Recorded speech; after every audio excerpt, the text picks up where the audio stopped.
Mathematics में बेटा last class में जैसा कि आप सभी बच्चों को मालूम ही है कि हम लोग एक्सरसाइज 3.4 कैलकुलेट करा था, जिसमें मैट्रिक्स का इन्वर्स निकालना सीखा गया था, वो भी एलिमेंट्री ऑपरेशंस के द्वारा।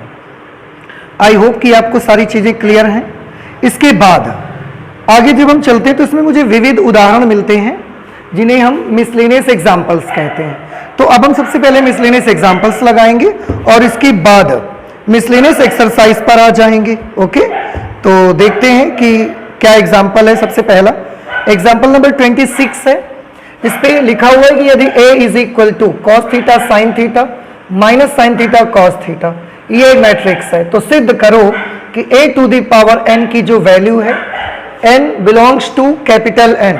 इसमें जो स्मॉल n है ये कैपिटल N को बिलोंग करता है, मतलब प्राकृतिक संख्याओं के समुच्चय को बिलोंग करता है। ये सत्य है, ये आपको प्रूव करके दिखाना है। मैं पढ़ देता हूं। यदि a is equal to this matrix है तो सिद्ध करिए कि a to the power n is equal to ये होगा। अब इसमें हमारे साथ एक प्रॉब्लम है। प्रॉब्लम ये है बेटा कि जैसे हमें a मैट्रिक्स दी गई है, मैट्रिक्स a दी गई है और हमें a to the power n matrix चाहिए। आप थोड़ा सा याद करिए, अगर a गिवन होती है तो आप a स्क्वायर कैसे निकालते हो? a स्क्वायर आप a इंटू a करके निकालते हो। ओके, आप a क्यूब फिर कैसे निकालते हो? आप a क्यूब निकाली जाती है a स्क्वायर या a इंटू a स्क्वायर से निकाल लेते हैं a क्यूब। लेकिन अब यहां पर जो पावर है a की वो a टू द पावर में n लगा है और उसकी वैल्यू ये है, ये आपको प्रूव करके दिखानी है। So this is very difficult for all of us कि हम a स्क्वायर निकालें फिर a क्यूब निकालें और ऐसा करते करते a to the power n तक जाना, और उसमें भी हमें n के बारे में मालूम नहीं है कि n है क्या, n किस नंबर को बोला जा रहा है, 5 को बोल रहे हैं, 6 को बोल रहे हैं, 100 को बोल रहे हैं कि 1000 को बोल रहे हैं कि 1 लाख को बोल रहे हैं, हमें पता ही नहीं है। तो ये हमारे साथ इस क्वेश्चन में एक बहुत बड़ी समस्या है। अब इस समस्या से कैसे निपटा जाना चाहिए, तो हम इस मेथड से तो नहीं निकाल सकते। a to the power n की ये वैल्यू है, इस मेथड से हम ये प्रूव नहीं कर सकते। अब क्या करना चाहिए? उसके लिए हमारे पास एक तरीका है और वो तरीका आपने क्लास 11th में मैथमेटिक्स में स्टडी किया हुआ है। एक चैप्टर आपने पढ़ा था जिसको बोला जाता था प्रिंसिपल ऑफ मैथमेटिकल इंडक्शन। मैं आपको याद दिलाता हूं, प्रिंसिपल ऑफ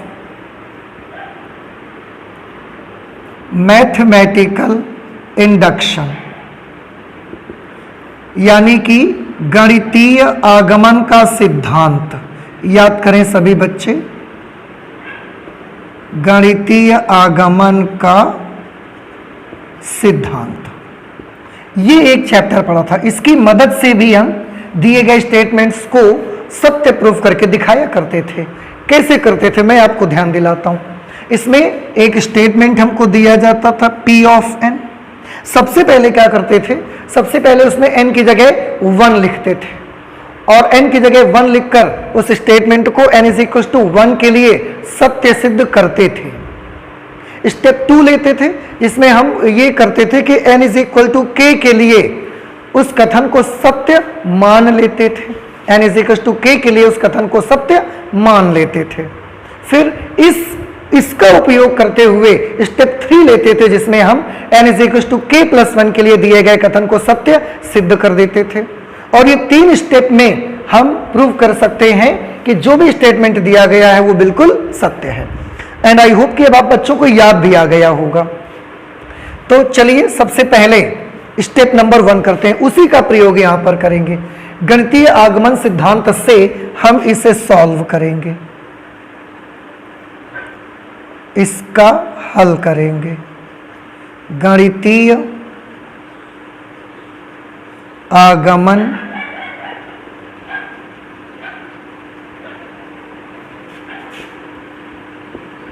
गणितीय आगमन के सिद्धांत से। ठीक है, सबसे पहले मैं लेता हूं स्टेप 1। स्टेप 1 में आप बच्चों को ध्यान होगा क्या करते थे, n इज इक्वल टू 1 के लिए कथन को सत्य सिद्ध करके दिखाना है। तो माना, या n is equal to 1, n is equal to 1 पर आप देखें जब n इज इक्वल टू 1 होगा तो इसकी वैल्यू कितनी होगी, n इज इक्वल टू 1 के लिए a to the power 1 is equal to, n की जगह 1 लिखेंगे ना, a to the power 1 is equal to, जहां जहां n है वहां वहां 1 लिखोगे, 1 लिखोगे, 1 को थीटा से मल्टीप्लाई कर दोगे, cos theta minus sine theta, no minus नहीं sorry, cos theta sine theta, यहां माइनस साइन थीटा और ये कॉस थीटा। ओके, अब a टू द पावर 1 का मतलब क्या है, a टू द पावर 1 का मतलब है a is equal to cos theta sine theta minus sine theta into cos theta. और अब आप देखें बेटा, जब हमने इस स्टेटमेंट में n की जगह 1 लिखा तो हमें जो कुछ मिला वो किसकी वैल्यू मिली, a की, और a की यही वैल्यू हमको दी गई है। इसका मतलब एक बात तो साफ है कि n बराबर जब 1 लिखा हमने तो इसकी वैल्यू इसके इक्वल आ गई, मतलब n बराबर 1 के लिए दिया गया कथन सत्य है। यहां पर लिखेंगे स्पष्ट है कि n बराबर 1 पर दिया गया कथन सत्य है। ठीक, और अगर ये n बराबर 1 के लिए सत्य ना होता तो a to the power n में n की जगह 1 लिखने से a की वैल्यू जो आई है वो इसके इक्वल ना आती, लेकिन n की जगह 1 लिखने से जो a की वैल्यू मिली that is equal to the given value of a. Therefore we can say that for n is equal to 1 the given statement is true. Okay, next step 2. Step 2 में हमको क्या करना रहता है, स्टेप 2 में हमको ये करना होता है कि n बराबर k के लिए दिए गए कथन को सत्य मान लेते हैं। तो यहां पर लिख देते हैं माना n is equal to k पर, माना n is equal to k पर दिया गया कथन सत्य है। ये बात हमने मानी है कि नहीं है हमें नहीं मालूम, लेकिन ये हमने मान लिया कि दिया गया कथन n is equal to k पर सत्य है। और अगर n is equal to k के लिए गिवन स्टेटमेंट ट्रू है तो जब हम n की जगह k यहां और यहां लिखेंगे तो दोनों वैल्यूज आपस में इक्वल आनी चाहिए क्योंकि हमने माना हुआ है। Then a to the power k will be equal to cos k theta, क्योंकि n की जगह पर हम k लिख रहे हैं, cos k theta sin k theta minus sine k theta और cos k थीटा। ये a to the power k की वैल्यू आ गई, ये हमने मान लिया। अब स्टेप 3 पर आते हैं। स्टेप 3 पर क्या करना पड़ेगा, n is equal to k plus 1 पर दिए गए कथन को सत्य सिद्ध करके दिखाना है हमको।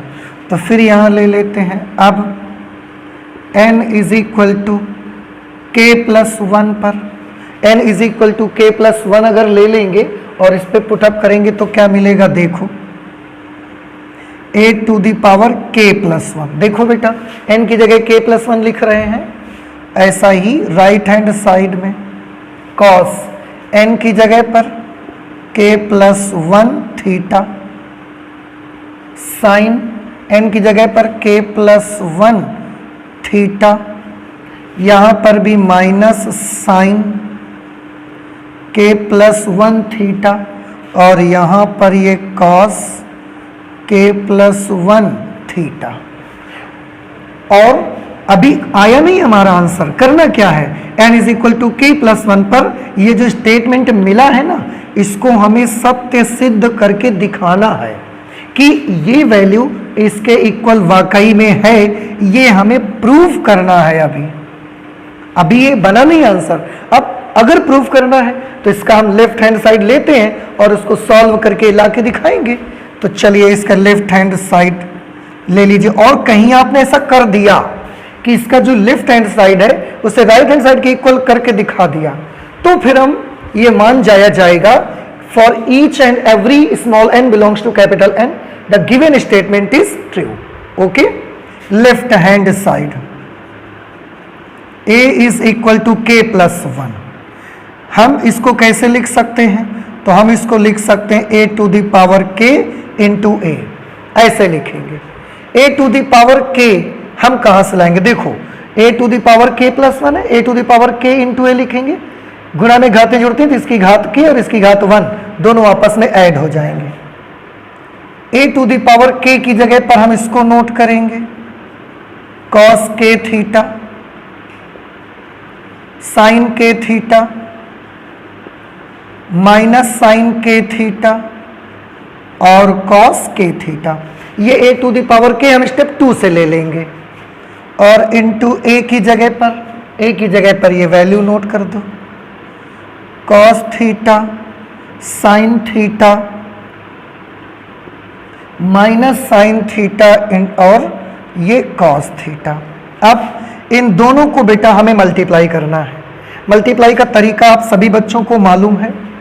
इसका पहले a11 लिखा जाएगा तो first row first column, cos k theta को cos थीटा से मल्टीप्लाई करेंगे तो यह आ जाएगा cos k theta into cos theta plus sin k theta को इससे मल्टीप्लाई करेंगे तो ये मल्टीप्लाई होगा तो minus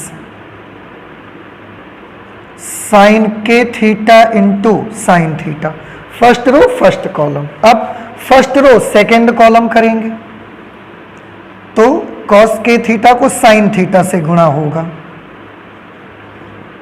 cos k theta into sine theta, फिर sin k थीटा को cos थीटा से गुणा होगा तो plus sin k theta into cos theta.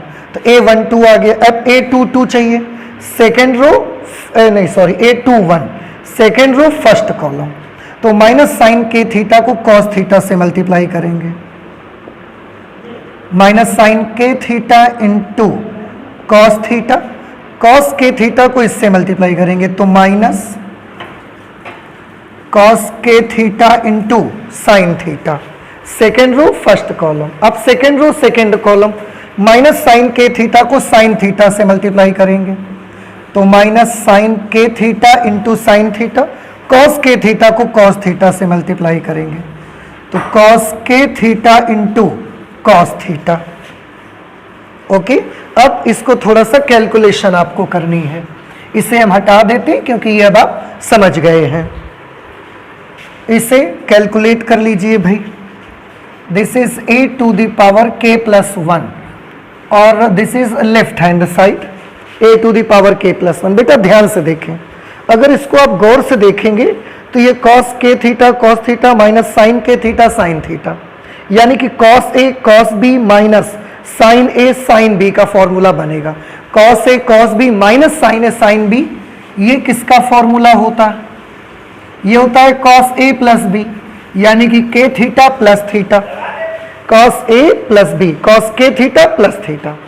यहां पर थोड़ा देखें, आप ध्यान से देखेंगे तो थोड़ा सा टर्म आगे पीछे जरूर होंगे लेकिन ये बड़ा आसान है। sin k theta cos theta plus cos k theta sin theta, यानी कि sin a cos b plus cos a sin b। अब sin a cos b plus cos a sin b, ये किसका फॉर्मूला होता है? sin a प्लस b का होता है, तो sin a की जगह पर k थीटा, b की जगह पर थीटा। क्लियर? ओके, अब इसको देखिए, अगर यहां से माइनस कॉमन कर लिया जाए, माइनस कॉमन कर लिया जाए तो अंदर का साइन प्लस हो जाएगा। उसके बाद देखिए sign k theta cos theta plus cos k theta sine theta, क्योंकि माइनस हमने कॉमन कर लिया तो sign k theta cos theta plus cos k theta sine theta, ये फिर से वही फॉर्मूला बन गया। कौन सा? Sign A cos B plus cos A sine B, sign A plus B का फॉर्मूला, अर्थात साइन ए प्लस बी का मतलब है के थीटा प्लस थीटा। ओके, अब इसको ध्यान से देखिए, थोड़े से इसके भी टर्म आगे पीछे लेकिन बड़ा इजी है। Cos k theta cos theta minus sine ओ sine k theta into sine theta, मतलब cos A cos B minus sine A sine B, cos A plus B का फॉर्मूला है ये। तो cos A प्लस बी मतलब k theta plus theta. अब थोड़ा सा इसको जरा सा और कैलकुलेट करना रह गया। cos, ध्यान से देखिए बेटा, इन दोनों से थीटा कॉमन कर सकते हैं। कॉमन करेंगे तो बच जाएगा k प्लस 1 थीटा, यहाँ पर आ जाएगा साइन k प्लस 1 थीटा, यहाँ पर माइनस, इससे थीटा कॉमन किया तो k प्लस 1 थीटा, यहाँ पर इस पे भी थीटा कॉमन कर देंगे तो cos k प्लस 1 थीटा। अब आप देखें कि क्या ये प्रूव हो पाया। a to the power k plus 1 की वैल्यू आनी कितनी थी, cos k plus 1 theta sine k plus 1 theta minus sine k plus 1 theta cos k plus 1 theta. पूरा का पूरा आपका ये राइट हैंड साइड आ गया है। ओके, और अब आप देखें हमने प्रूव कर दिया। इसका मतलब क्या हुआ कि n बराबर k प्लस 1 के लिए भी दिया गया कथन सत्य है, इसलिए n is equal to k plus 1 पर भी दिया गया कथन सत्य है। ठीक, अब n is equal to k plus 1 पर तो दिया गया कथन सत्य है, लेकिन क्या सभी n के लिए सत्य हो पाया। तो mathematical principle of mathematical induction कहता है कि प्रत्येक n बिलोंग्स टू n के लिए दिया गया कथन सत्य, अगर आपने इतना कर दिया है तो। इसलिए स्पष्ट है कि n belongs to capital N, स्पष्ट है कि for all n belongs to capital N दिया गया कथन सत्य है। ओके, बस इतना सा आपको करके दिखाना है। अगर आप प्रिंसिपल ऑफ मैथमेटिकल इंडक्शन का यूज कर रहे हैं तो क्या करना होता है, सबसे पहले n इज इक्वल टू 1 पर दिया गया कथन सत्य सिद्ध करना है, फिर n is equal to k के लिए दिया गया कथन सत्य मान लेना है, इसके बाद n is equal to k plus 1 पर दिया गया कथन सत्य सिद्ध करके दिखाना है। अगर आपने इतना कर दिया तो आपका जो भी स्टेटमेंट है उससे सत्य मान लिया जाएगा। स्पष्ट है कि सभी n belongs to capital N के लिए दिया गया कथन सत्य है। ओके, आई होप कि आपको समझ आया होगा तरीका, क्योंकि अगर आपने क्लास 11 में मैथमेटिकल इंडक्शन पढ़ा हुआ है तो ये बहुत इजी होगा। तो आप प्लीज इसे नोट कर ले। इसके बाद हम एग्जाम्पल नंबर 27 को करते हैं। ओके, एग्जाम्पल नंबर 27 में है बेटा, मैं पढ़ता हूं, आप भी ध्यान से देखिए।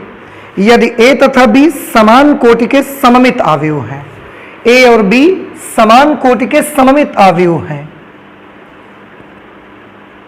a व b समान कोटि के और सममित आव्यूह हैं। बेटा आप सभी बच्चों को याद होगा, अगर आव्यूह कोई सममित आव्यूह होता है तो उसकी क्या क्वालिटी होती है, उसका जो ट्रांसपोज होगा वो स्वयं उसी के बराबर होगा। तो a भी अगर सममित आव्यूह है तो a dash should be equal to a and b dash should be equal to b। अगर a और b दोनों ही सममित आव्यूह है तो a डैश a के इक्वल होगा और b डैश b के इक्वल होगा। ठीक, अच्छा अब आगे लिखा है, तो दर्शाइए कि ए बी सममित आव्यूह है। हमको दिखाना है, क्या करके दिखाना है कि ए बी सममित आव्यूह है।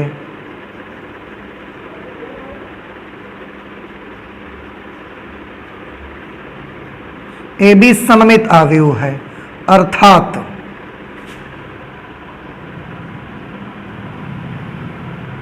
ए बी सममित आव्यूह है, अर्थात A B dash is equal to A B.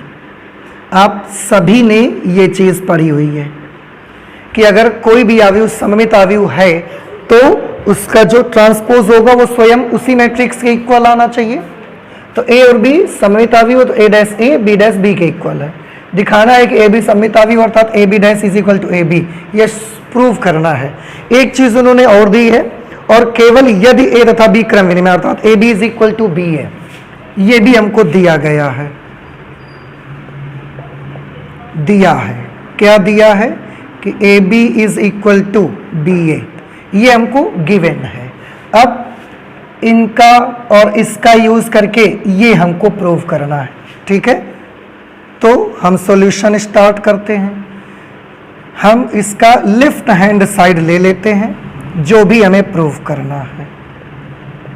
Left hand side A B transpose.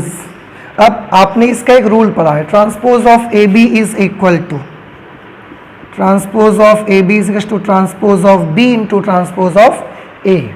तो ए बी का ट्रांसपोज आपने पढ़ा है, transpose of B into transpose of A. अब ध्यान से देखिए, ए डैश की वैल्यू ए है और बी डैश की वैल्यू बी है, तो बी डैश की जगह पर बी, ए डैश की जगह पर ए लिख देंगे। तो ये क्या बन गया, बी ए। अब और देखिए, दिया गया है A B is equal to B A, मतलब ए बी की जगह बी ए और बी ए की जगह ए बी हम लिख सकते हैं। तो इस बी ए की जगह पर हमने क्या लिख दिया, ए बी।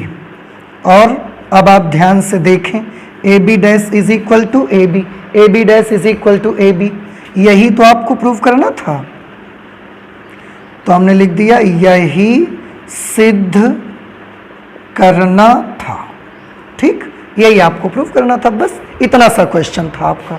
नहीं समझ में आया? चलिए अच्छा, एक बार मैं और आपको बता देता हूँ।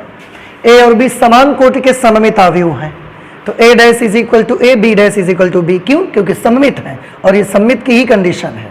शो करना है ए बी सममित अवयव है, अर्थात A B dash is equal to A B. अगर ये विषम सममित होता तो A B dash is equal to minus A B करना पड़ता। एक और दिया है कि ए और ए बी जो मल्टीप्लिकेशन है वो क्रम विनिमय है, अर्थात ए बी की वैल्यू बी ए के इक्वल है। लेफ्ट हैंड साइड हमने लिया, इसका जो सोल्यूशन करना था ए बी डैश की वैल्यू बी डैश इंटू ए डैश होती है। बी डैश की जगह बी और ए डैश की जगह ए लिख दिया, बी ए आ गया। बी ए की value A B equal A B हमको दिया है, तो इस बी ए की जगह हमने ए बी लिख दिया। A B dash is equal to A B आना प्रूफ हो गया, यही हमको सिद्ध करना था। ठीक, ये कर लिया हमने क्वेश्चन नंबर 27, एग्जाम्पल नंबर 27। इसके बाद आ जाते हैं एग्जाम्पल नंबर 28 पर। तो यहीं पर मैं लगा देता हूं एग्जाम्पल नंबर 28। देखिए एग्जाम्पल नंबर 28 पर क्या दिया गया है, लिखा हुआ है। मान लीजिए ए कुछ मैट्रिक्स दी गई हैं, मैं उन्हें नोट कर लेता हूं। ठीक है, आप भी देख लीजिए। ए इज इक्वल टू 2 -1 3 4, बी दिया गया है 5 2 7 4, सी की वैल्यू है 2 5 3 8। ओके, अब उन्होंने बोला एक ऐसा अवयव डी ज्ञात करना है कि C D minus A B is equal to 0 matrix. आपको 3 मैट्रिसेस दिए गए हैं, एक फोर्थ मैट्रिक्स आपको पता लगानी है और उसका नाम क्या रखा गया है, डी। और वो ऐसा होना चाहिए कि अगर हम सी और डी का मल्टीप्लाई करें, फिर उसमें ए और बी का मल्टीप्लाई करके माइनस कर दें, तो वो एक 0 मैट्रिक्स आनी चाहिए, ऐसा हमें मालूम करना है। ठीक है, तो चलते हैं, उसके लिए काम करते हैं। मैं वो डी मैट्रिक्स मान लेता हूं, पहले यहां पर लिख लेते हैं,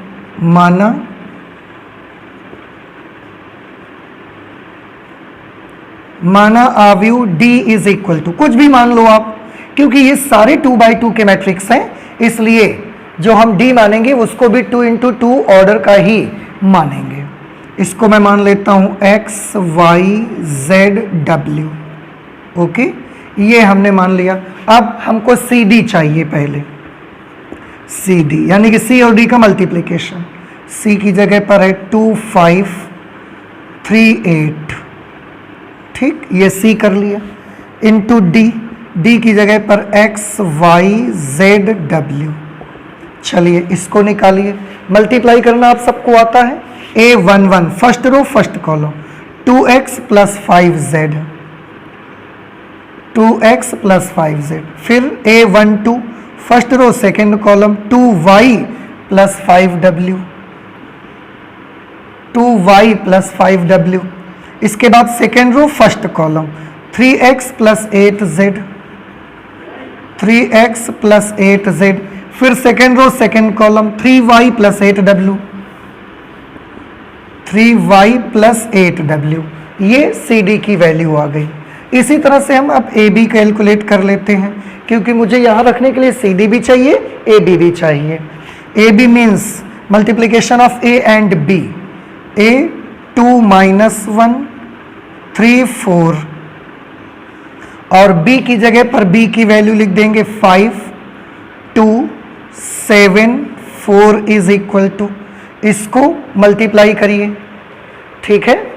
तो इसमें भी फर्स्ट रो फर्स्ट कॉलम, पहले इसका ऐसे करेंगे 2 पंचे 10 माइनस 7 3, फिर फर्स्ट रो सेकेंड कॉलम 2 दूना 4 माइनस 4 0। अब सेकेंड रो फर्स्ट कॉलम 3 पंचे 15 माइनस 28, तो ये हो जाएगा माइनस 13। 3 पंचे 15 और नहीं सॉरी 3 5 जार 15 प्लस 4 7 जार 28, तो 15 और 28 ये हो जाएंगे 43। 28 10 38 5 43। अब सेकेंड रो सेकेंड कॉलम 3 दूना 6 और 4 चौके 16 16 6 22, ठीक। फिर से एक बार 2 पंचे 10 माइनस 7 3 4 माइनस 4 0, 3 पंचे 15 प्लस 28 43, 3 दूना 6 और 4 चौके 16 16 6 22। ए बी की वैल्यू निकल करके आ गई, ओके। अब हम उस पर रख देते हैं C D minus A B is equal to 0 से, सी डी की जगह सी डी की वैल्यू लिखिए 2x plus 5z 2y plus 5w 3x plus 8z 3y plus 8w minus A B का मल्टीप्लाई करेंगे तो 3 0 43 22 और is equal to zero matrix के सारे एलिमेंट 0 0 0 0 हो जाएंगे, ठीक है। अब इसमें इसको माइनस करिए, एक मैट्रिक्स में दूसरी मैट्रिक्स को माइनस करना है। सभी बच्चे जानते हैं संगत अवयव ही माइनस किए जाते हैं। इसका संगत अवयव ये है तो ये माइनस होगा, तो ये बनेगा 2x प्लस 5z माइनस 3। फिर इसका संगत अवयव 0 तो इसमें 0 माइनस करोगे, 2y प्लस 5w माइनस 0 करोगे तो वो उतना ही बना रहेगा। अब इसमें 43 माइनस करने हैं, 3x प्लस 8z माइनस 43। अब इसमें 22 माइनस करने पड़ेंगे, तो 3y plus 8w minus 22 is equal to 0 0 0 0, okay. इस तरह से ये हमारी एक मैट्रिक्स बनी। अब यहाँ पर आप देखें दो मैट्रिसेस आपस में एक दूसरे के इक्वल हैं। अब अगर दो मैट्रिसेस आपस में एक दूसरे के इक्वल हैं, कौन कौन सी? एक ये वाली मैट्रिक्स और एक ये मैट्रिक्स। आप सभी को मालूम होगा इक्वलिटी ऑफ मैट्रिसेस आपने पढ़ा है, अवयवों की समानता। अवयवों की समानता में क्या किया जाता है? संगत अवयव बराबर कर दिए जाते हैं। तो इसका संगत अवयव ये है तो ये इसके इक्वल आएगा। इसका मतलब हम लिख सकते हैं 2x plus 5z minus 3 is equal to 0, minus 3 is equal to 0। तो अगर हम इसकी इक्वेशन बनाना चाहें तो क्या बन जाएगी? ये बनेगी 2x plus 5z is equal to 3। एक काम कर लेते हैं, इसे हम इक्वेशन नंबर 1 मान लेते हैं। इसको इसके इक्वल रखेंगे या इसको इसके इक्वल कर दो तो ये भी 0 के इक्वल करेंगे हम। तो इसको लिखेंगे 3x plus 8z minus 43 is equal to 0। इसमें 43 को अगर उधर ले जाएंगे आप तो 3x plus 8z is equal to 43। ये हमारी इक्वेशन नंबर 2 आ जाएगी। इसी तरह से इसको इस 0 के इक्वल कर देंगे, सारे के सारे 0 के ही इक्वल होंगे। 2y plus 5w is equal to 0। Let this is equation number 3। Fourth में इसको हम इसके इक्वल कर देंगे 0 के, तो यह आएगा 3y plus 8w minus 22 is equal to 0। 22 minus से उधर भेज दो तो 3y plus 8w is equal to 22। ये हमने मान लिया इक्वेशन नंबर 4। अब इन्हीं चारों इक्वेशंस को सॉल्व करना है और x, y, z की वैल्यूज पता लगानी है। देखो इक्वेशन 1 और 2 को अलग सॉल्व कर लो। क्यों? क्योंकि इक्वेशन 1 में भी x और z है और इक्वेशन 2 में भी x और z है, तो इनको अलग हल करोगे तो इससे x z निकल आएगा। और इक्वेशन 3 और 4 को अलग सॉल्व कर लो। क्यों? क्योंकि दोनों में दो दो वेरिएबल y और w हैं, इनको हल करने से y और w निकल आएंगे। अब कैसे कर सकते हैं ये काम आप? तो लीनियर इक्वेशंस इन टू वेरिएबल, दो चरों की रैखिक समीकरणें हैं, इनको सॉल्व करना आपको आता होगा। जैसे x और z इसमें, x और z इसमें, तो पहले क्या करते हैं, x या z में से दोनों से मिला करके x या z में से किसी एक वेरिएबल को एलिमिनेट करना है। तो किसको करना चाहेंगे आप एलिमिनेट? x को करना चाहेंगे, x को कर लेते हैं। तो उसके लिए समीकरण 1 में 3 से और समीकरण 2 में 2 से गुणा कर देते हैं और इसके बाद इसमें माइनस कर देंगे। ठीक है, चलिए यहाँ पर कर लेते हैं, सॉल्यूशन करना स्टार्ट करेंगे। इक्वेशन नंबर 1 में मल्टीप्लाई करेंगे 3 से और इक्वेशन नंबर 2 में मल्टीप्लाई करेंगे, इक्वेशन नंबर 2 में मल्टीप्लाई करेंगे 2 से और इसमें फिर इसको माइनस कर देंगे। ठीक है, तो चलिए इक्वेशन 1 में 3 से मल्टीप्लाई करिए। 3 से मल्टीप्लाई करेंगे, 3 2 जार 6x प्लस 3 5 जार 15z इज इक्वल टू 3 3 जार 9। अब इक्वेशन 2 में 2 से मल्टीप्लाई करिए, तो 2 3 जार 6x, 2 8 जार 16z इज इक्वल टू 43 में 2 से मल्टीप्लाई करेंगे 86 आ जाएगा। माइनस करना है, माइनस कर दीजिए, सारे साइन चेंज हो जाएंगे। Plus 6x minus 6x cancel हो गए। ओके, अब 15z में 16z माइनस होंगे तो माइनस z, इधर 9 में 86 माइनस करेंगे तो कितना बच जाएगा, माइनस का 77। माइनस दोनों तरफ से कैंसिल हो जाएंगे, z की वैल्यू आ जाएगी 77। अब अगर z की वैल्यू 77 आ गई है तो ऐसी सिचुएशन पर आप z की वैल्यू चाहे इक्वेशन नंबर 1 पे रख दो या इक्वेशन नंबर 2 पे रख दो, आपको x की वैल्यू मिल जाएगी। तो यहां लिख देंगे z का मान समीकरण 1 में रखने पर, देखो बेटा ये है समीकरण 1, 2x plus 5z is equal to 3, इसमें z की जगह 77 लिखेंगे।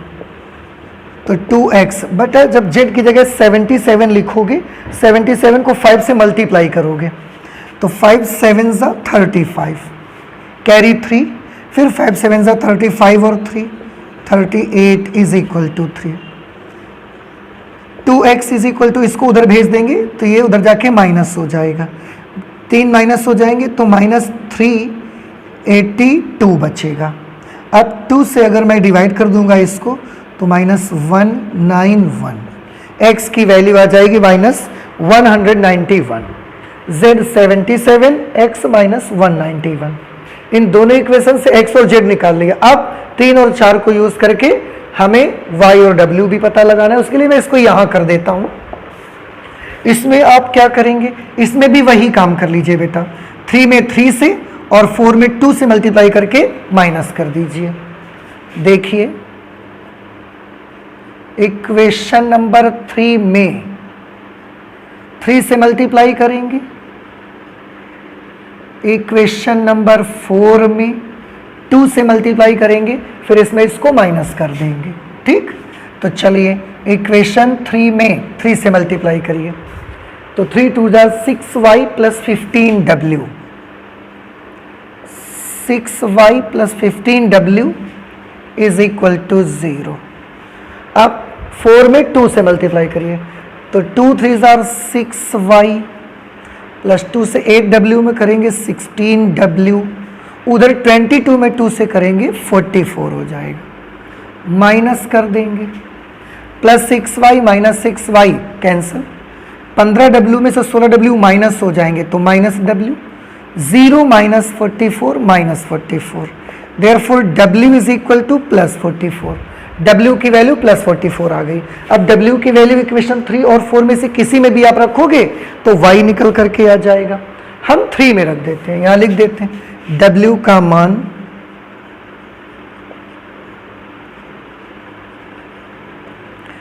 का मान समीकरण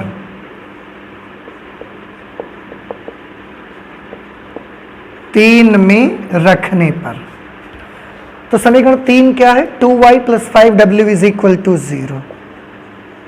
2y + 5w is equal to 0। w की जगह 44 लिखना है। 2y + 5 का 44 लिखोगे, गुणा करना पड़ेगा। 5 चौके 20, 5 चौके 20 और 2 22 बराबर 0। ये उधर जाएगा, माइनस हो जाएगा। 2y is equal to -220, then y is equal to -110। w 44, y आ गया -110। इस तरह से बेटा आपने देखा जो d माना था अवयव हमने, उसमें x y z w आए थे और x y z w सारी वैल्यूज निकल के आ गई हैं, इसलिए अवयव d।